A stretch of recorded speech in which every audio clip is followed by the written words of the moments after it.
Hello and welcome. This is What Would Peter Lynch Do? Our 33rd deep dive exploring Peter Lynch's wisdom. Hmm. And maybe it's fitting. 33rd episode, listener question about triple leveraged investments.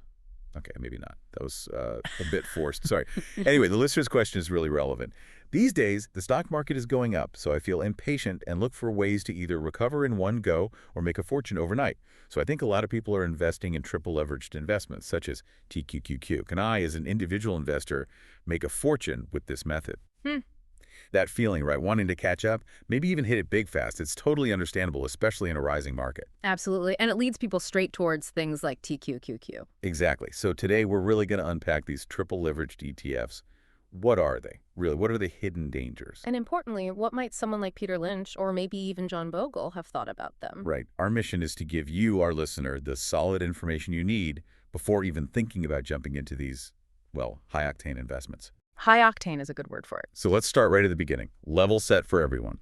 What's an ETF, and what does this leverage part mean? Okay, simple terms. An ETF that's exchange-traded fund, it's basically like a basket of stocks, Okay. often tracking an index like the NASDAQ 100. And you buy and sell it easily, just like you would a single stock, say Apple. Got it. QQQ is a famous one, right? Yeah. Tracks the NASDAQ. Precisely. NASDAQ 100 up 1%, QQQ goes up about 1%. Pretty straightforward. Okay, so that's the ETF part. Now, leverage. Leverage is like using a lever. It lets you amplify your results using a smaller amount of your own money. You control more. Amplifies the wins and the losses. Exactly. So put them together. A 3x leveraged ETF like TQQQ. Its goal is to deliver 3 times the return of its underlying index. But here's the catch I sense coming. Yes, a huge catch. It aims for that 3x return, but only for a single day. Just one day. Right. So NASDAQ 100 climbs 1% in a day. TQQQ aims for up 3%. And if the NASDAQ falls 1%? TQQQ aims for down 3%. It cuts both ways, hard. And crucially, it resets every single day. That sounds amazing when things are going straight up 3 times the gains. It does, and that's the hook. But you said it, what if it isn't going straight up? What about, normal market chop? Yeah, what happens then? Where's the hidden trap in that daily reset? Well, this is where the dream of quick riches meets a kind of brutal mathematical reality. It's often called volatility decay. Volatility decay. Or sometimes a negative compounding effect. Sounds technical, but it's vital to grasp. It's basically the hidden cost of holding these things for more than a day. So it eats away at your money. It can, yeah. Especially when the market is volatile, going up one day, down the next. Let's use an example, make it concrete. Please do. Okay, so you put $10,000 into regular QQQ, the 1x NASDAQ tracker, and another $10,000 into TQQQ, the 3x one. Got it. Same index, different leverage. Right. Day one, the NASDAQ 100 has a bad day, drops 10%. Okay. Your QQQ investment goes down 10% to $9,000. Makes sense. Yeah. But your TQQQ, it aims for 3 times that move, so it plunges 30%. Your $10,000 becomes $7,000. Ouch. Big difference already. Big difference. Now, day two, the market recovers. The NASDAQ 100 rallies 11.11%. Which brings it exactly back to where it started, right? Yeah. Back to the initial $10,000 level for the index. Exactly. So your QQQ, it was at $9,000. It gains that 11.1%, and boom, it's back to $10,000.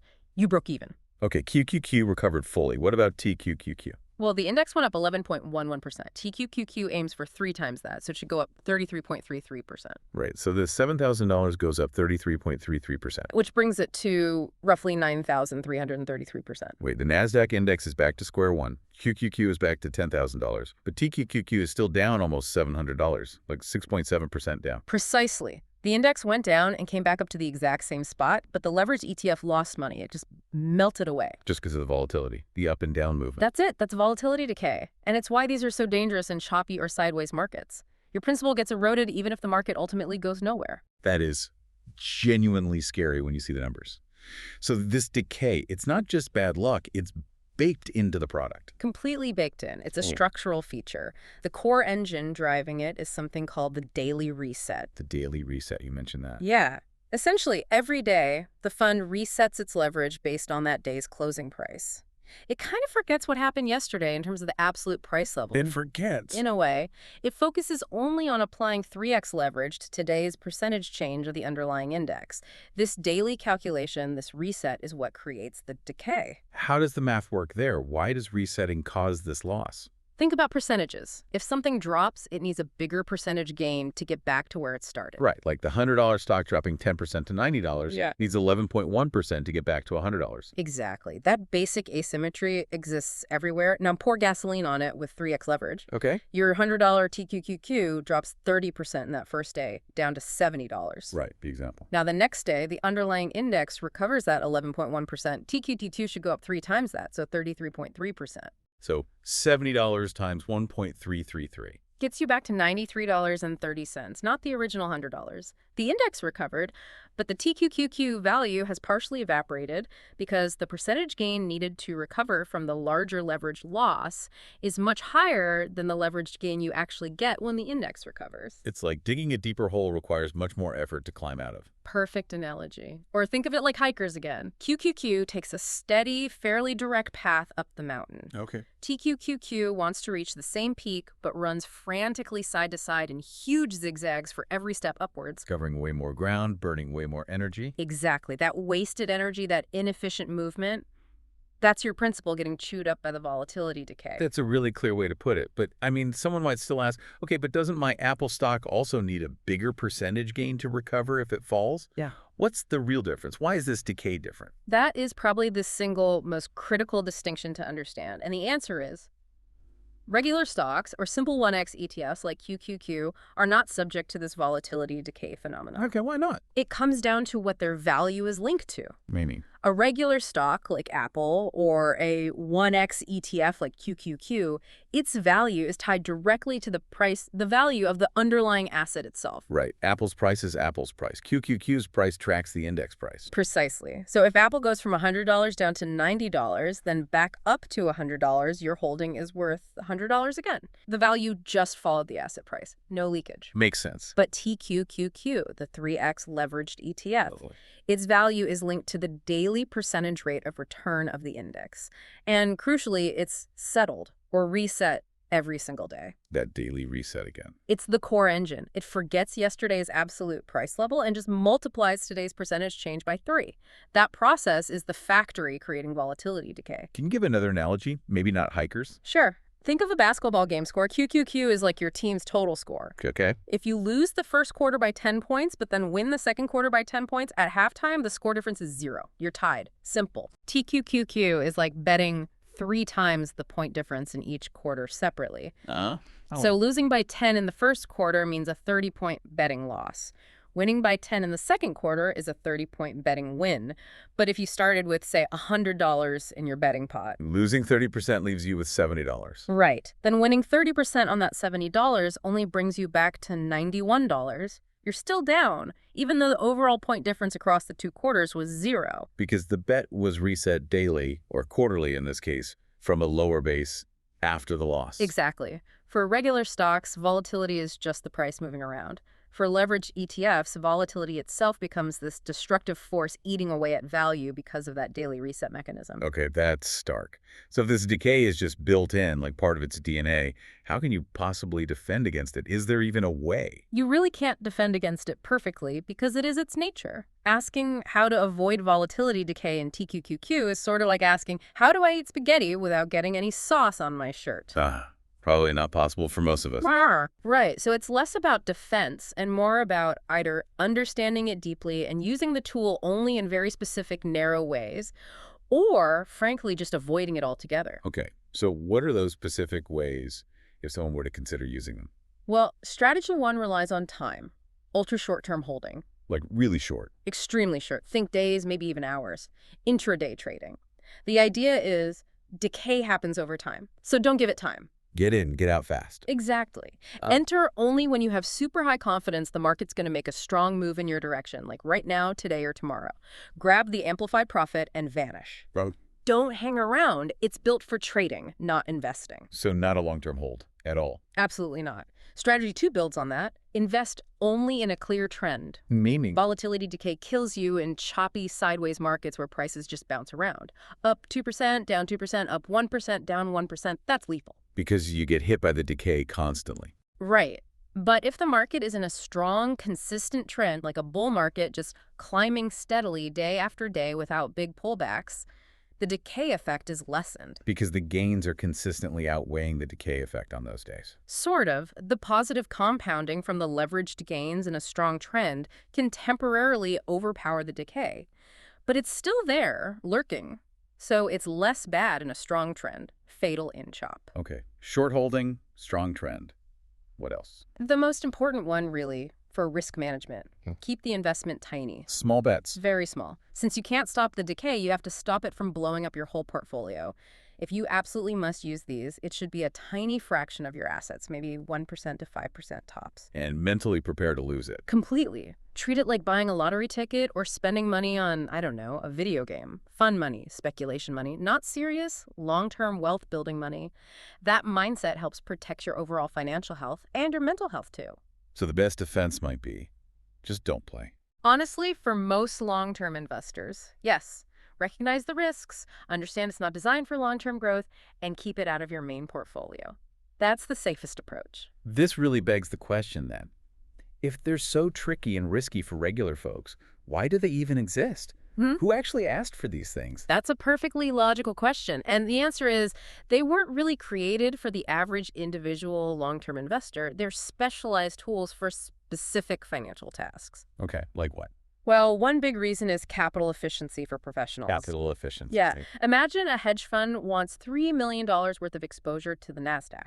They could put $3 million into QQQ. Okay. Or they could put just $1 million into TQQQ and get that same $3 million exposure because of the 3x leverage. Freeing up the other $2 million for something else. Exactly. Makes their capital work harder, potentially. Another reason was to provide a tool for short-term directional betting. For the day traders you mentioned. Precisely. People trying to profit from quick ups and downs needed instruments with amplified sensitivity to those moves. Got it. And third, they serve as a kind of alternative to futures and options. Those derivative markets offer leverage too, but they're complex, require margin accounts, and aren't easily accessible. Leveraged ETFs package similar exposure into a simple stock-like format. Not easier to trade? Much easier to trade. Yeah. So, the main users. Number one, day traders and swing traders. The short-term folks? Right. They know about decay, but they avoid its worst effects by holding for maybe hours or a few days max. They use TQQQ like a betting slip to magnify gains on quick predicted moves. Okay. Who else? And number two, hedge funds and institutions. They might use them for complex strategies, like tactical hedging. Hedging, like insurance. Kind of. Imagine a Right. fund has a huge portfolio of tech stocks, long-term holdings, Yeah. but they think the market might dip sharply next week. They could buy a small amount of SQQQ, that's the inverse 3x ETF. It goes up when the NASDAQ goes down to offset some potential losses on their main portfolio just for that short period. Like temporary insurance. Sophisticated stuff. Not for amateurs. Definitely not. And then user group 3 is, well, some high-risk individual investors. The ones trying to make a fortune overnight like our listener felt tempted to. Yeah, often using it speculatively, maybe with strong conviction, maybe just gambling. And honestly, this group is often the most vulnerable because they might not fully grasp the decay mechanism and the daily reset. So the bottom line is these weren't built for building long-term wealth. Not at all. They were built for short-term trading, capital efficiency, and tactical hedging by professionals or very active, knowledgeable traders. For the average person saving for retirement, TQQQ is like bringing a Formula One car to commute to the grocery store. It's the wrong tool and potentially dangerous. That's a powerful way to frame it. So bringing it back to our guiding lights, Yeah. Peter Lynch, John Bogle, what would they say to our listener tempted by TQQQ? Well, TQQQ itself didn't exist in its current popular form back when Peter Lynch was running the Magellan Fund, 77 to 90. Right. Different era. But his philosophy gives us a crystal clear answer. And John Bogle, the Vanguard founder, was very direct about this kind of thing. So channeling Peter Lynch, what would he ask first? He'd almost certainly hit you with his classic, "Can you explain that product in 1 minute?" His know what you own rule. Exactly. If you can't simply explain volatility decay, the daily reset, how TQQQ actually works, then in his view, you have no business investing in it. Full stop. Makes sense. What else? He'd probably ask, can you picture holding this for 10 years? Lynch looked for 10-bagger stocks that could grow tenfold over time. Long term. The definition of long-term, a product designed around daily fluctuations, is the polar opposite of his approach. He always said trying to predict the market's short-term wiggles was futile. Find a great company. And TQQQ isn't a company. Not even close. Which leads to his likely third question. What is the underlying business here? He invested in companies, their earnings, their management, their products. TQQQ is a derivative, a bet on an index's daily move. He'd see it as speculation, not investment. Absolutely. He'd probably ask, are you trying to own a piece of a business or are you placing a bet at the casino? For Lynch, TQQQ would likely tick all the wrong boxes. Impossible to really understand easily, impossible to hold long-term, and no actual underlying business to analyze. Probably his worst nightmare. Okay, pretty clear from the Lynch perspective. What about John Bogle? He was Mr. Index Fund, Mr. Low Cost. Bogle was even more blunt. His mantra was, do not confuse investing with speculating. And TQQQ is Pure speculation in his framework. Investing, for Bogle, was buying the whole market cheaply and holding it forever. Oh. Leveraged ETFs are the antithesis of that. His advice, don't try to beat the market, be the market. He also hated high costs. Hated them. Called them a cancer on returns. TQQQ has a higher expense ratio than a basic index fund, plus that massive hidden cost of volatility decay. Bogle would see that as just funneling money from your pocket to Wall Street's. And the temptation to trade it frequently. He despised that too. His whole philosophy was stay the course. Buy your index fund and just hold on through thick and thin. Leveraged ETFs encourage the exact opposite, constant trading, market timing. He actually warned the biggest problem with ETFs is that they cause investors to trade too often. Imagine what he'd say about leveraged ETFs. Yeah. So two very different investors, Lynch the stock picker, Bogle the indexer. Yet they arrive at the exact same place on something like TQQQ. Don't do it for long-term wealth building. Pretty much. Their combined message is powerful. Ignore the short-term noise, ignore the tempting shortcuts, invest in things you understand, whether it's great companies like Lynch sought or the whole market like Bogle advocated and hold for the long term. Let actual business growth and compounding work for you, not financial engineering. It comes back to that idea. There's a safer, more proven path. Why take the risky shortcut that looks appealing but might lead off a cliff? That's the question you have to ask yourself. Why take that risk when building real wealth usually involves patience and discipline, not leverage and daily bets? A really crucial takeaway. And it ties into today's Lynch quote, which feels very appropriate. Know what you own and know why you own it. That applies to complex ETFs just as much as individual stocks, and frankly, it's good life wisdom too.